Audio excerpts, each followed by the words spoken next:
Vamos a ver ahora qué hace este grupo de violentistas, qué hace este grupo vinculado a Sendero Luminoso, al CONARE, al Movadef o al FENATEP, qué hace ante el poder del voto.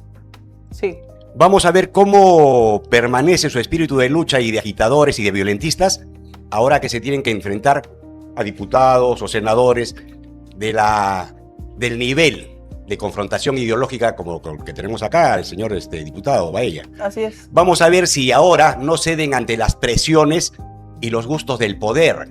Vamos a ver ahora qué va a pasar con ellos y con su ideología ahora que van a gozar de buenos sueldos, ahora que van a gozar de la semana de representación, ahora que van a tener aguinaldos. Vamos a ver si persisten en su lucha y vamos a ver si tienen la capacidad real de convencer a gente demócrata. Vamos a ver si pueden enfrentarse realmente en los votos con los principios, con los pensamientos que tienen.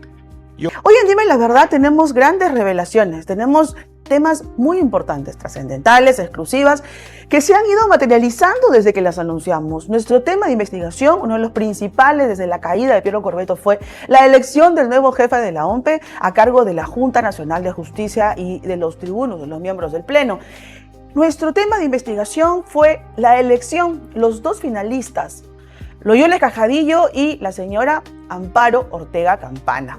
Precisamente nosotros alertamos quién era todo este grupo que apoyaba a Loyola Cajadillo, que es el alumno de Piero Corvetto, alumno de Fernando Tuesta, trabajó con la esposa de Tuesta, con Tuesta, 15 años, trabajando del brazo como gerente de Piero Corvetto. Ahí está, el organigrama de los que querían mantener la misma línea ideológica, del mismo equipo flamante que nos llevó al desastre del 12 de abril, con una serie de actos ilegales, porque sí fue un golpe de Estado electoral la primera vuelta, por supuesto.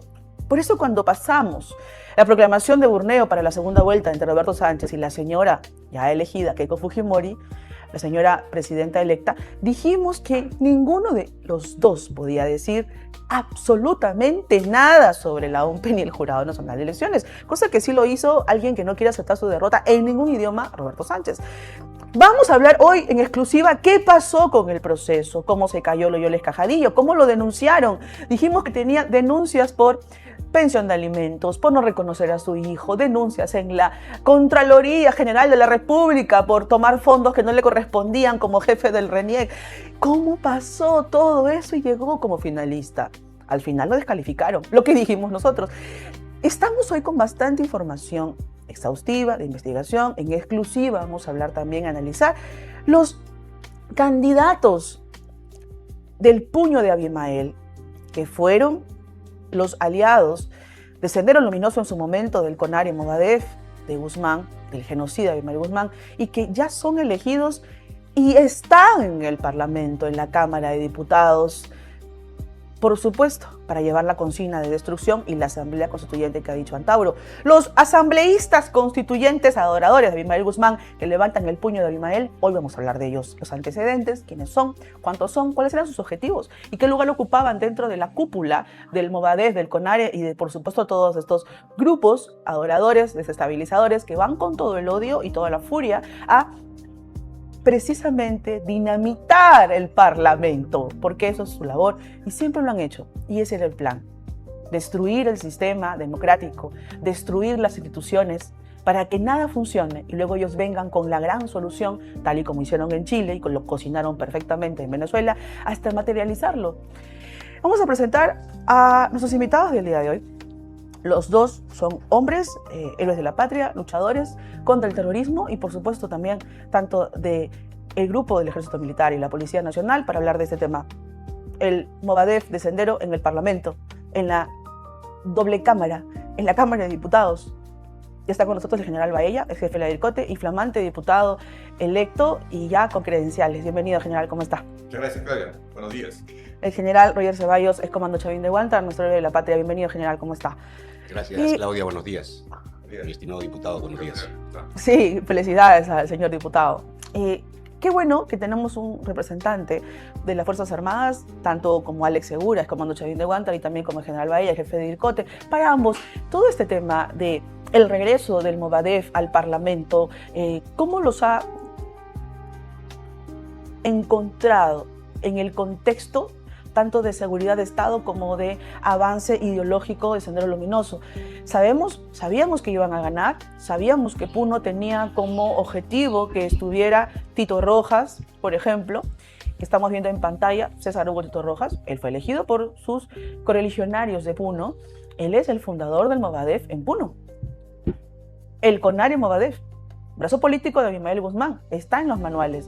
Le han dicho, le han increpado, le han preguntado qué sucede con el Movadef y él no ha dicho absolutamente nada, silencio total. Vamos a ver en pantalla en un breve momento ya lo que él ha dicho, lo que ha declarado para la prensa, porque también estuvimos ahí nosotros esa semana en la entrega de credenciales de los senadores y diputados electos. General, bueno, ambos, general Ceballos, general Bahía, ¿cómo vamos a enfrentar esto al monstruo desde el Congreso? Por favor. Sí. Yo quisiera empezar narrando un poquito de historia. Y no historia peruana, sino historia universal. Las legiones romanas, cuando terminaban de combatir, no les permitían a las legiones romanas que se asienten, que descansen dentro de las ciudades, porque tenían el temor de que se aburguesaran.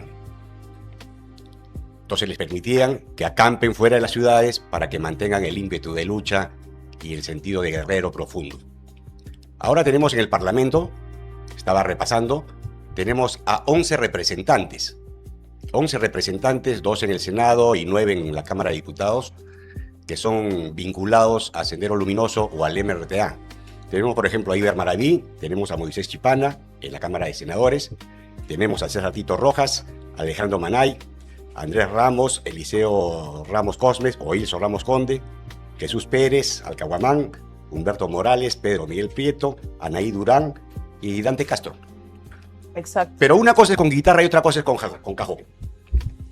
Vamos a ver ahora qué hace este grupo de violentistas, qué hace este grupo vinculado a Sendero Luminoso, al CONARE, al Movadef o al FENATEP, qué hace ante el poder del voto.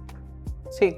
Vamos a ver cómo permanece su espíritu de lucha y de agitadores y de violentistas ahora que se tienen que enfrentar a diputados o senadores del nivel de confrontación ideológica como el que tenemos acá, el señor diputado Baella. Así es. Vamos a ver si ahora no ceden ante las presiones y los gustos del poder.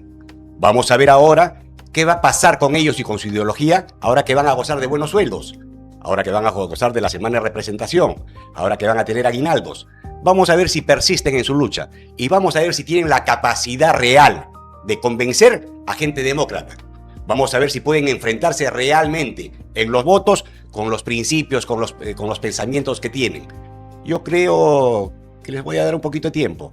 Inicialmente seguro que van a hacer lo mismo de siempre, violentos. Podrán hacer mucha agitación, pero después van a ceder a las tentaciones del poder y no van a poder luchar contra gente preparada y contra gente demócrata. Ahora, general Baella, lo que dice general Ceballos es algo muy grave, porque si el plan es ir a dinamitar, si el plan es organizarse, reorganizarse y estar en el Parlamento para poder hacer una serie de acciones contra el gobierno de la señora Keiko Fujimori, vamos a tener no una oposición, sino a una banda criminal que va a seguir orquestando con dinero del Estado una serie de planes que no tienen nada que ver con la lucha contra la pobreza, cosa que siempre han querido enfundar y disfrazar.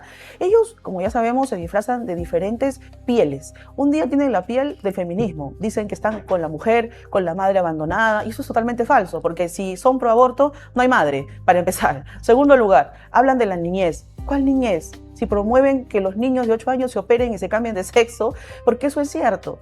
Lo bueno es que nosotros lo decimos de frente y tenemos el respaldo de empresas peruanas que tienen el valor para salir a defender la niñez y a la humanidad.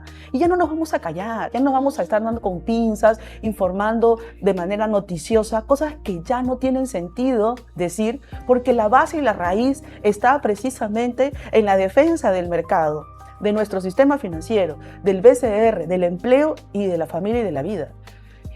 Dicho esto, general, ¿cuál es el plan desde Renovación Popular? Mire, Claudia, para iniciar el análisis yo creo que tenemos que empezar de que quien profesa, quien tiene como objetivo el marxismo, leninismo, maoísmo, el pensamiento de Gonzalo nunca va a cambiar. Jamás. Yo siempre le he dicho que ellos lo llevan en el ADN y donde estén, en cualquier sitio, ellos siempre van a querer dinamitar, patear el tablero y lógicamente después sacar provecho de sus actitudes. Esta situación de levantar el puño, por ejemplo, en la entrega de credenciales, Es un mensaje. es un mensaje, es un desafío.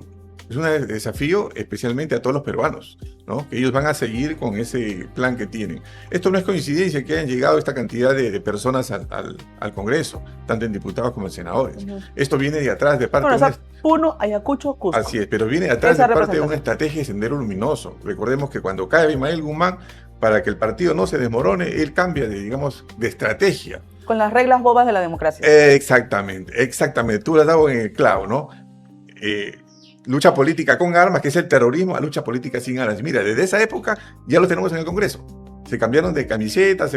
Para tener una idea de la blanquearon. cronología, lo que usted dice que era el plan de estrategia, cosa que ya se ha materializado. Estamos en vivo y en directo, en la verdad, analizando los puños de Abimael. Los puños de Abimael, que son los representantes de Abimael Guzmán en la doble cámara, en Senado y en Diputados, que ya comienzan su labor desde que han recibido las credenciales.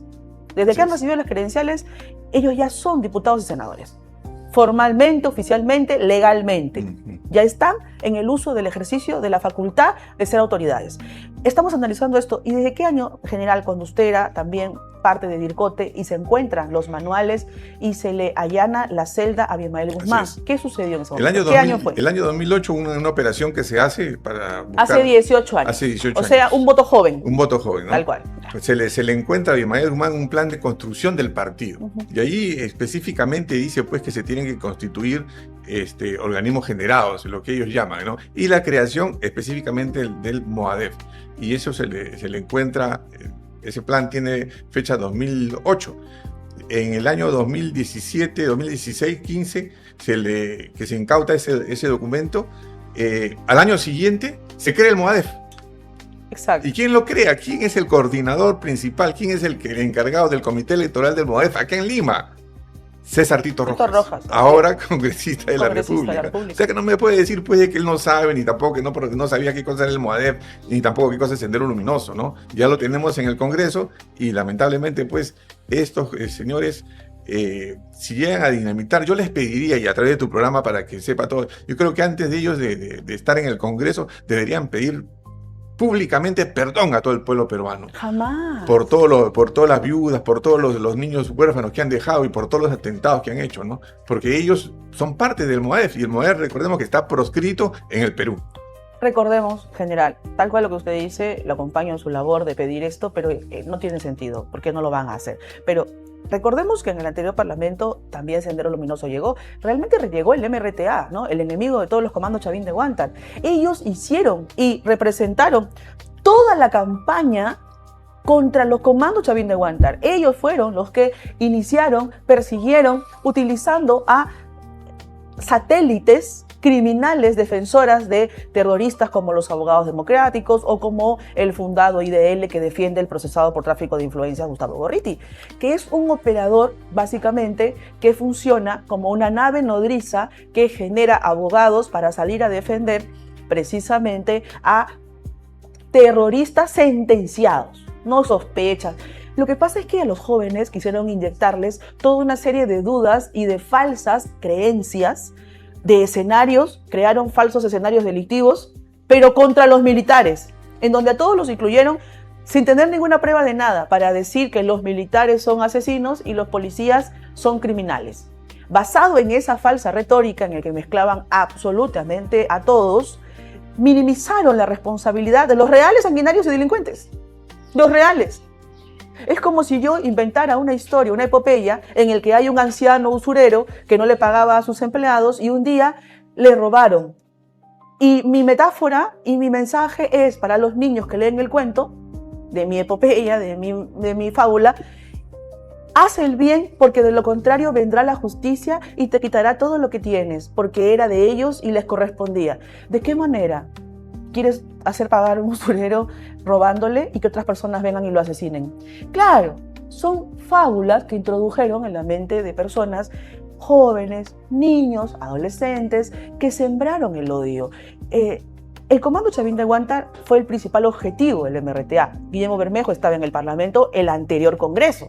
¿En algo mejoró? No, para nada. Al contrario, ahora vamos a tener a media docena de los puños de Abimael y no van a mejorar nada, pero el general Ceballos, que está con nosotros, es Comando Chavín de Huántar, también conoce el plan. En el anterior Congreso estaba Guillermo Bermejo, estaba incluso el anterior coordinador del Movadef en Lima, que estuvo como presidente de la Comisión de Comercio Exterior, búscame el nombre, que estaba con Perú Libre, que también era Movadef. Bueno, Bermejo, Movadef, Guido Bellido, que también era y tenía vínculos y defendía a Edith Lagos, y según el camarada Sacha, también Guido Bellido recibía dinero de los quipes palominos del Brain. Teníamos 4 o 5 ideologizados de Sendero Luminoso. No logramos resolver nada. Fueron siempre obstáculo, roca, piedra, y también atacaban al Parlamento como institución. General, el plan es ahora llevarlo a la doble cámara, ir contra el gobierno de la señora Fujimori. ¿De qué manera se podría hacer frente a esto? Sí, ahora toqué inicialmente un ejemplo histórico de la historia universal y ahora vamos a tocar un ejemplo reciente de la historia política del Perú. Tú acabas de mencionar muy bien. En el anterior Congreso ya teníamos representantes del senderismo, teníamos representantes del MRTA y teníamos la ideología marxista, leninista, maoísta y el pensamiento Gonzalo que predicaba también el partido de Cerrón. Pero ¿qué pasó con todos ellos? Fueron derrotados en la parte política. Su narrativa no prosperó y todos ellos, sin excepción, se aburguesaron. Por supuesto. Miremos a Guillermo Bermejo. Entró al Parlamento como un gran violentista que pretendía unir al MRTA y Sendero Luminoso. ¿Y después qué pasó en el Parlamento? ¿Qué hizo? Sus propuestas no triunfaron, no progresaron. Fueron enfrentadas por la democracia y fueron enfrentadas con justicia, argumentos válidos. Y no progresó. ¿Qué pasó con todo el partido de Cerrón? Marxista-leninista. ¿Qué pasó? Se aburguesaron. Por eso yo digo, tiempo al tiempo. Considero que sí, ellos no van a cambiar, por lo menos de la cara y de la boca para afuera, pero sus actitudes y su prédica se va a moderar. Se va a moderar. No hay forma de que se enfrenten a gente preparada políticamente, no hay forma de que en el Parlamento vayan a ganar. Si bien es cierto, van a seguir agitando, pero su éxito va a ser muy relativo. El odio. No considero que vayan a progresar o nos vayan a llevar a una situación de caos. Lo que estamos viviendo en este momento hay que analizarlo bien. Lo que estamos viviendo en este partido, por así llamarlo, que estamos jugando, que se ha terminado ya de jugar entre Keiko Fujimori y Roberto Sánchez, nos ha dejado como enseñanza lo siguiente. Roberto Sánchez políticamente ha muerto. Y ha muerto hace varios días, tanto así que su cadáver ya huele mal. Su cadáver ya huele mal y es un muerto. Es un muerto que ahora sale a las calles de Lima acompañado de 4 plañideras y que sale a reclamar lo que no se puede reclamar. Es más, estas plañideras, estoy seguro que por falta de pago, porque ya no tiene recursos, lo van a abandonar. Me llama la atención que sus allegados principales, por ejemplo, el asesino de policías, el loco fiscal, que denunciaba sin pruebas. Sí.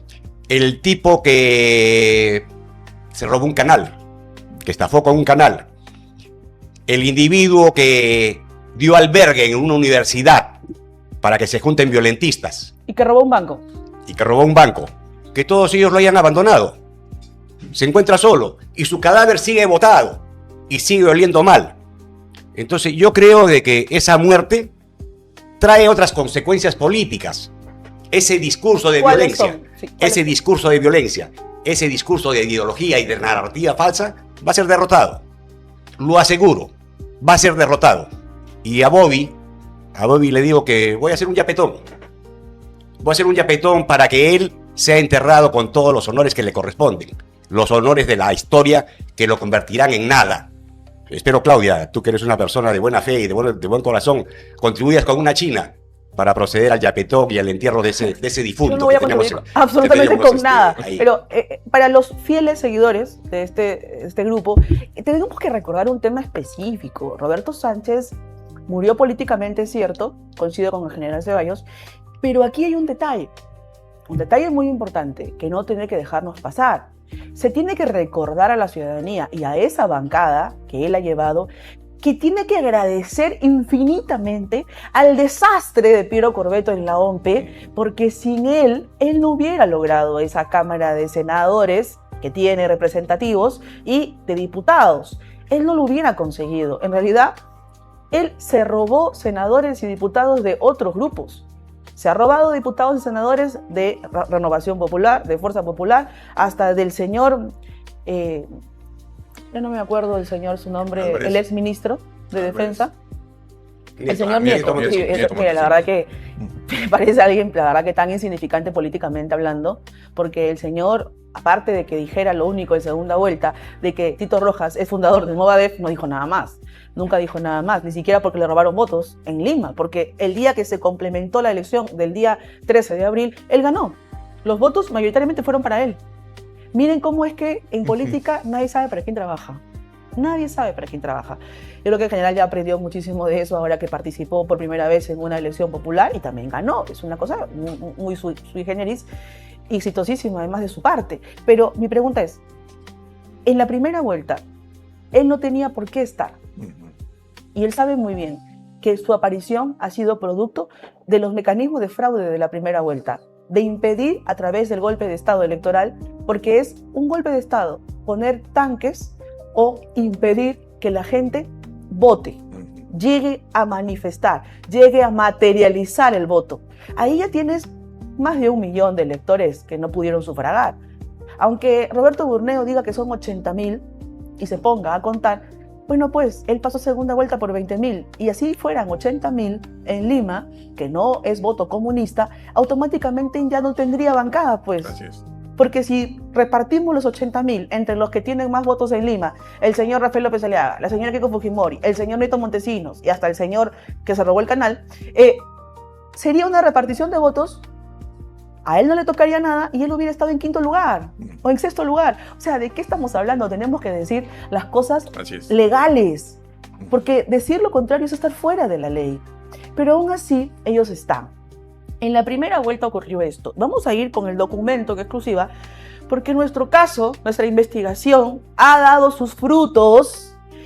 Nuestro tema principal desde el 12 de abril fue investigar por todos lados a la OMPE.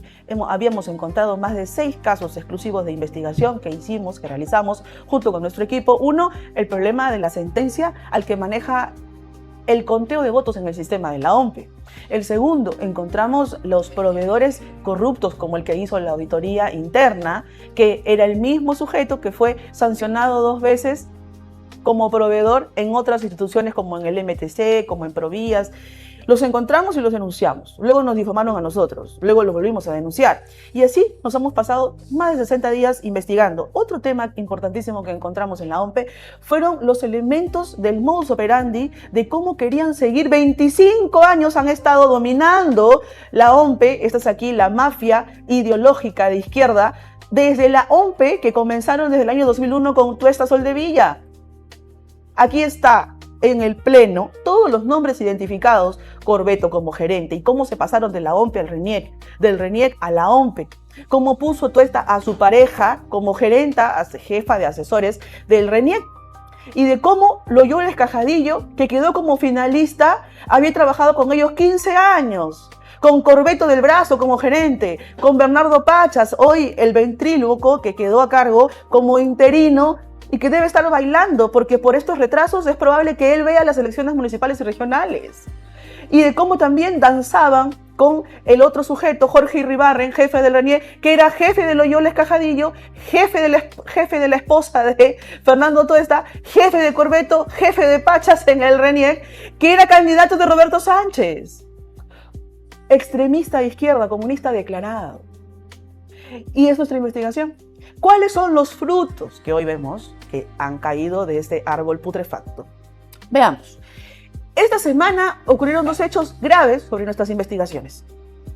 Uno, renunció el secretario general de la OMPE, renunció y denunció una serie de corrupción. Vamos a leer la carta de este señor que sabe que es culpable y ahora se entrega a la justicia. Dice, me dirijo a ustedes a fin de hacer de conocimiento público mi renuncia al cargo de secretario general de la Oficina de Procesos Electorales. ¿Cuándo renuncia él? Quiero comentarlo con ustedes y con el general Baella y con el general Ceballos, dos hombres de inteligencia de mucha expertise y aguerridos. Les cuento. Cuando descalifican al hijo de Tuesta, que era finalista como jefe de la OMPE para asumir este 15 de julio, en la evaluación que hacía la Junta Nacional de Justicia, cuando lo descalifican, renuncia el gerente de la OMPE. Cuando descalifican a gente de su hermandad, él se va. Y no solo se va, sino denuncia corrupción, de manipulación, de estafa, de corrupción, de delito de insertar documentos y carpetas que él nunca ha puesto en sus archivos, de usar su usuario, su clave y su computadora para infestarla de información de afuera. Un aparato criminal. Si él ha denunciado todo esto, generales, la pregunta es algo básica, disculpen, pero tenemos que hacerla. ¿Por qué la fiscalía no entró? Claro, yo creo no allanó, no sacó a nadie en pijama. O sea, disculpe, pero esto... Debería hacerlo inmediato. Debería hacerlo inmediato la fiscalía. Sobre todo en esta parte que le voy a leer, y general Vallas, quiero que usted me lo diga, usted ya es autoridad. Dice, hay factores vinculados a la marcha administrativa a mi cargo. Sin embargo, soy consciente de una serie de situaciones que no están dentro del ámbito de mi competencia en el plano de las contrataciones públicas. Ya pues... está diciendo, confesando. Igualmente, hay factores graves vinculados a la manipulación de mis equipos de cómputo con información que yo no he generado, ni redactado, ni hecho, ni nada. El ingreso constante de solicitudes por el sistema de gestión documentario vulnerada y con grave afectación de datos personales que han afectado la adecuada tramitación y gestión de las mismas. Te está contando toda una historia de terror que se han hecho de su computadora, que han introducido carpetas, que han introducido información, que han violado sus claves. Así es. Al señor lo han asaltado, literal, y se va. Se fue. Y denunció. Y el memorándum, la resolución de la jefatural de la OMPE, acepta su renuncia de acuerdo a la ley orgánica de la OMPE, y lo firma Bernardo Pachas, el otro hijo de Tuesta, ¿no?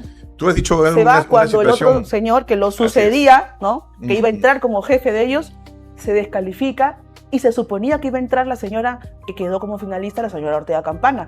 Pero lamentablemente, yo no sé qué pasó, su esposo enfermó de gravedad de la nada y lo tuvieron que internar y la señora entró en shock y renunció.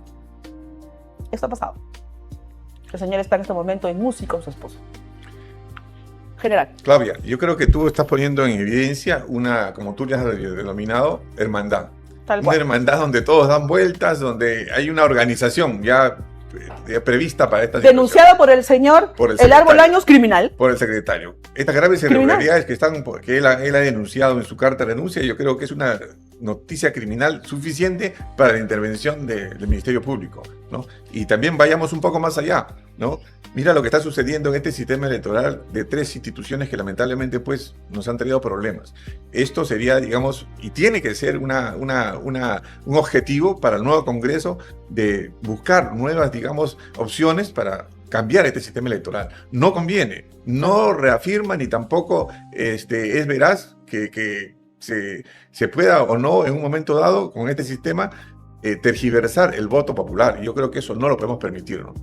Sí, general. Claudia. Flagrancia pura. Yo veo, digamos, acá 2 aspectos. Es un escándalo lo que está pasando en la OMPE. La podredumbre que tenemos en la OMPE es inconmensurable y no se puede justificar. Pero tenemos que ser un poquito más estadistas. Sí. Tenemos que mirar más grande. Considero que el Perú, en este momento, cuando asuma la nueva presidente, va a tener 3 problemas urgentes que resolver. Y otros problemas importantes también que en su momento los debe atacar. Los problemas urgentes que debe resolver la nueva presidenta del Perú es la corrupción, que tanto daño nos hace y que no nos permite ni el crecimiento ni el desarrollo. El segundo problema, y el orden que estoy enunciando no quiere decir la prioridad, el segundo problema que tenemos que resolver, o que tiene que resolver el gobierno, es el tema de la inseguridad. Exacto. Que es insostenible lo que estamos viviendo. Sí. Y el tercer problema urgente que tiene que resolver es el fenómeno del niño. Esos son los 3 grandes problemas que tiene que afrontar nuestra presidenta del Perú. Urgentes. Pero también tenemos problemas importantes, que hay una diferencia entre importante y urgente. problemas importantes que resolver. Uno de ellos es el tema de la OMPE y el sistema electoral peruano, que es una desgracia. Que se han comportado como unos miserables, que le han robado el voto a la población, que han impedido que realmente el voto vaya a quien estaba dirigido. Que querían llegar a Palacio. Eso es un problema importante que resolver. Otro problema importante que resolver es la narrativa de la izquierda. Eso no puede continuar por años tras años y tras años como viene ocurriendo hasta ahora. La narrativa de la izquierda se tiene que combatir. Fíjese, los del Comando Chavín de Huántar y creo que también los del GEIN, estoy convencido que los del GEIN también, sí supimos dar la batalla cultural. Cuando a nosotros se nos acusó de asesinos, nosotros salimos a la prensa, nosotros salimos a la calle, nosotros salimos a las escuelas y colegios. Y los de Chavín de Huántar derrotamos la narrativa que querían hacer de esa exitosa operación. Una operación maldada. Sí. Una operación de asesinato. Con la portada del esas cosas, por eso tiene que tener presente el gobierno para ver cómo afronta. Ahora bien, el gobierno de Fujimori, de Keiko, tiene una gran oportunidad. ¿Por qué? Si miramos los gobiernos que han venido desde Castillo hasta la fecha, todos han sido una desgracia. ¡Qué bueno! Qué bueno, en cierta manera, para este gobierno.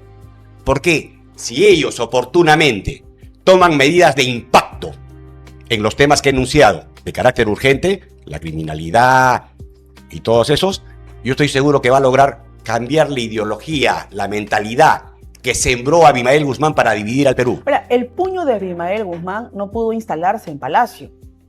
Ellos han querido convertir al Perú en el cementerio de Sendero Luminoso en todo aspecto. Cementerio de hambre, de muerte, de miseria y por supuesto de ilegalidades. Porque si lleváramos lo que ellos quieren, y no van a parar hasta lograrlo, porque el objetivo de todos estos puños de Abimael es que se convoque a la Asamblea Constituyente, dinamitar el Estado por dentro, para que si así nada funciona y la gente está indignada, está dolida, está ardida, despechada y frustrada, entonces la masa va a pedir asamblea en un referéndum.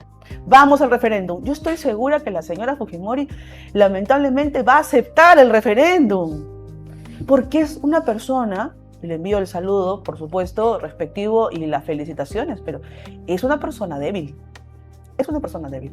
Aunque quiera aparentar que ella es fuerte, pero es muy débil.